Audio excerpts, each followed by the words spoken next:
Well, hello YouTube, and welcome to the Fire the Briar channel. Good to get back and talk to you this evening. This evening I'm smoking Cornell & Deal's Mississippi Mud in my wife's pipe. I call it my wife's pipe because she did the carving for me.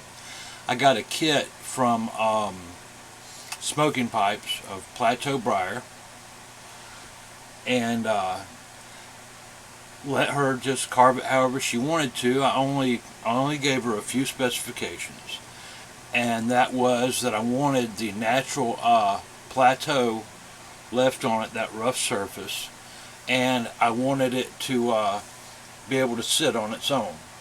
And outside of that, I let her just use her imagination and carve it however she wanted, and I enjoy it so much.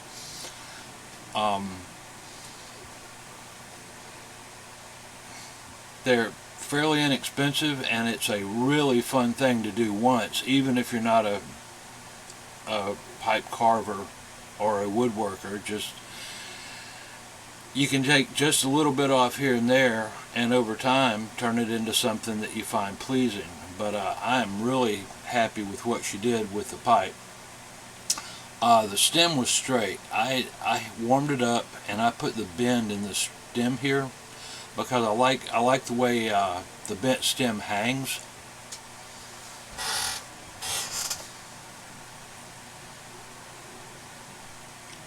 Even though it's a large pipe and it's got a little weight to it, it hangs nicely.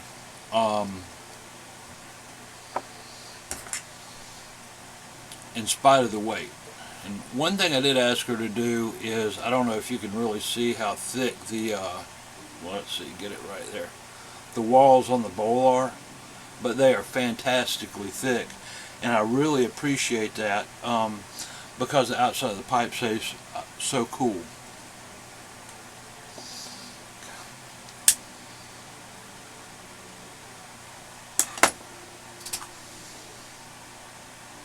As for the tobacco, this is the first time that well, it's the first tin of Mississippi Mud I've ever tried. I smoked it a few times prior to this, and I kind of enjoy it. I do. I don't want to be a reviewer that enjoys absolutely everything I try. You know, I don't want to really be that guy, but I want to give an honest opinion. But the thing is, taste is so subjective from person to person. I think you got to take any review with a little grain of salt. I'm not somebody that thinks I can really detect all kinds of incredibly subtle nuances, hints of this and notes of that, and just in general, like a little hay, cocoa, sweetness, leather, peat. Maybe something like that, but I don't seem to really be able to pick up on the finest of details that some people seem to be able to enjoy. But let's read what the tin says. An unusual blend of Perique, Latakia, and unsweetened black Cavendish. A truly cool smoke with a flavor unlike any other. And I think the description is really accurate. There's nothing I've ever tried that I can really say it's like that.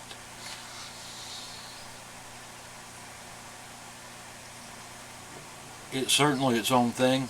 I can get a little hint of sweetness.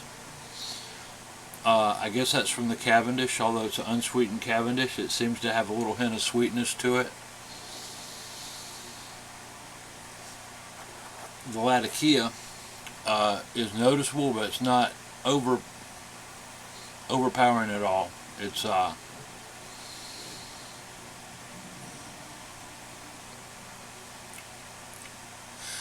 pleasant. I don't have any idea what percentage of this particular blend would be Latakia, but it's certainly not like you would think of as an English, like a heavy English, like with that really strong Latakia note.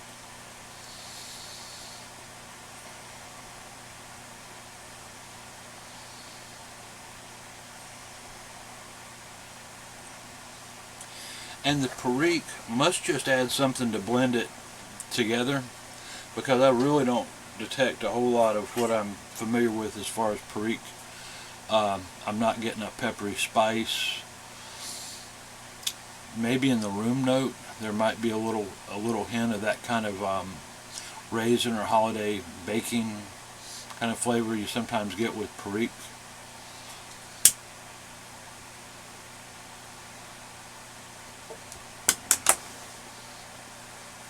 But the upshot of it is I like this one rather well. This particular pipe I kind of reserve for blends that have some latakia in it.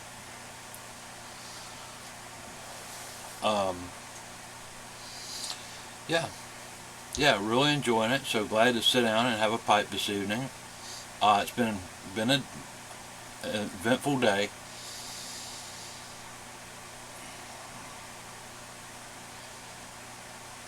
We have some pets, and when you have pets, you always have things to deal with, always have things to maintain. But they're great companionship and love all their individual personalities. Today was cat worming day, and that's a big day. We only have 3 cats, which is great. One of them is just so easy. You can just put the wormer with the food and he eats it and loves it and goes on, and it's nothing. The other 2, you pretty much have to make them take it, and nobody likes it. They don't like it, we don't like it, but we're always glad when we get through it, and they get over it pretty quick, but they don't like the process. There's got to be a better way, but we haven't found anything that we can give them with food that they'll readily not turn their nose up at. But the other one, he does real good mixing it with food. But we had to get the worming done today, and it was an event. It's one of those things that we say, well, we need to do this. When are we going to do it? And we kind of have a countdown and wait, because it's just it's just a whole lot of not fun. And the funny thing was, the dog, when he saw that the cats were getting something special, he wanted it too. He wanted it special, so we had to pretend to give him a dose of wormer, and he was so happy to be included in what everybody else was getting. But it was so silly, so comical. Happy, happy, happy. But animals bring a lot to our lives.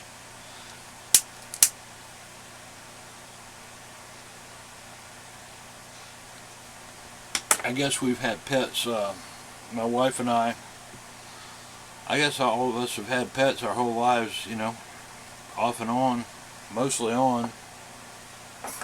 We had quite a menagerie when we first got married. Let's see, I had a dog, and she had 2 dogs and a cat. And, oh, funny thing. Okay.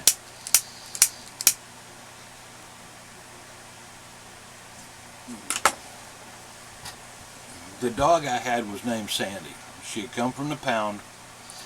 I got her, and she was a pretty terrible dog. She was an escape artist. She was adventurous, and she was always running out exploring.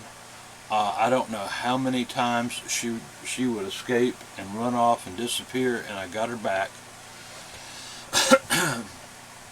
But when we got married and moved in together in our first apartment, it was a basement apartment, and the little dog I brought into the marriage was really offended about the whole situation, especially with my wife being there. And so Sandy didn't get to be the little princess on the bed by herself, and I guess having to share my affections or something, she got her feelings hurt and ran off. and we lived on 30 acres. It was a Christmas tree farm that we lived in the middle of, and she disappeared for a while, and we kind of figured she was gone. But some neighbors, she had a collar on, some neighbors ended up bringing her back, and what she had done is, there were some people that lived somewhere around, like I said, it's 30 acres, they weren't real close, but that dog, Sandy, had went in and ran off the property, found their house in the middle of the night, went in their dog door, went upstairs, and got in bed with one of their daughters, and was sleeping on the bed. So I guess she was a dog that only wanted one person in her life. I guess, I don't know. But they brought her back, and we thanked them, and we were appreciative. And Sandy disappears again after a little while, a few days, week, whatever, and they contact us again, and this time they wanted, they let us know that she had come in through their dog door and pooped on the floor, and they wanted to know if they could keep her with our blessing. And I hope that Sandy was happy, and I hope they were happy, and I hope that all worked out for them. But that was the last I ever heard of Sandy. She was something. She was a character. She was a comedian. She was a wicked smart little dog. Oh wow! Funny thing happened. One more note on Sandy. Before all this, back before I met my wife, got married, and all that, I had Sandy, and one night, it was a Friday night, and back in those days, that was a long time ago, but I was, I don't know, 20s, early 20s, early to mid 20s, and Friday night, Little Caesars had a deal, the family special, and it was like a 2-liter drink, 2 pizzas, and so on. So on Friday nights, that's what I'd usually bring home from work, leave work, drop by, get the pizzas, come home for dinner. Well, I came home on Friday night, set the pizzas on the kitchen table, and went back to change. And change clothes. Well, when I got done changing and came back out in the kitchen, I found the dog, because it wasn't really in a box, it was a cardboard bottom, and you have 2 pizzas with a little cardboard divider that stands up, and it's all in like a paper sleeve. Back in those days is how they served it.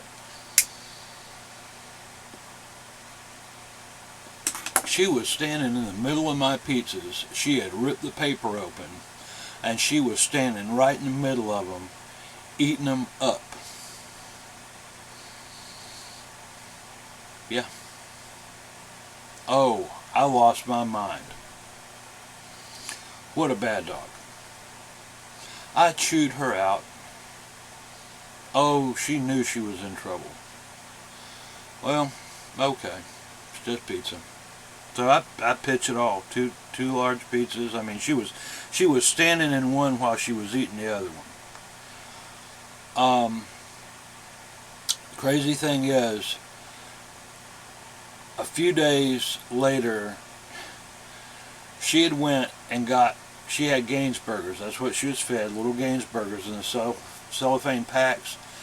She had went and got a Gainsburger out of her package, out of the box of Gainsburgers, and went and laid it on my pillow, like she was trying to make up for the pizzas. And I thought, that is kind of sweet, and just crazy. She had a lot of personality. But anyway, we're almost 15 minutes here, so like to wish everyone to have a very blessed evening, day. I don't know what time you'll be watching this. And